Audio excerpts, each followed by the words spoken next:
राज्यातल्या तापमानामध्ये दिवसागणिक मोठी वाढच होत असल्याचं पाहायला मिळतंय। वाढत्या तापमानाचा उष्णतेचा मोठा त्रास नागरिकांना सहन करावा लागतोय। विशेषतः विदर्भामध्ये तापमान चांगलंच वाढलेलं आहे।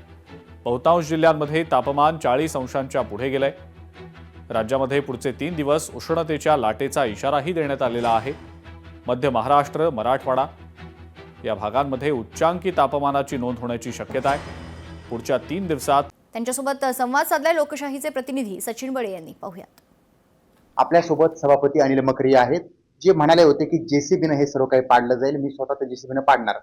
काय सांगाल? तुमचं एक वक्तव्य होतं, ते चर्चेत होतं आणि मी पहिले तर कोर्टाचं स्वागत करतो। कोर्टाने निर्णय दिला आणि मी सांगितलं होतं जे लीगल आहे त्यांना 24 तासाची नोटीस दिली आणि सांगितल्याप्रमाणे ते जेसीबीने तोडले आहे।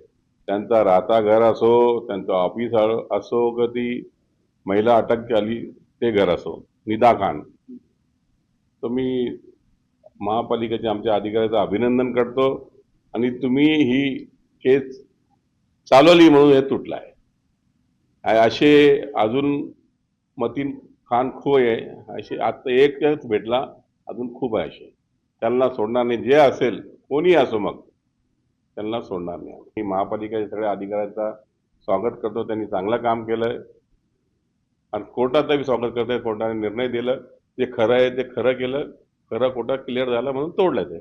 जसा मतींचा माहिती भेटली आणि कारवाई केली तसं त्यांच्यावर कारवाई करू, जे असेल ते। जे लोक दोषी आढळतील, ज्यांची अतिक्रमण आढळतील, मग ते कोणत्याही पक्षाचे असो, त्यांच्यावर कारवाई केली जाईल असा ठोस दावा जो आहे तो अनिल मकरे या ठिकाणी करतात। त्यामुळे कुणाकुणावर कारवाई केली जाते हे पाहणं महत्त्वाचं आहे। सचिन बडे, लोकशाही मराठी, छत्रपती संभाजीनगर।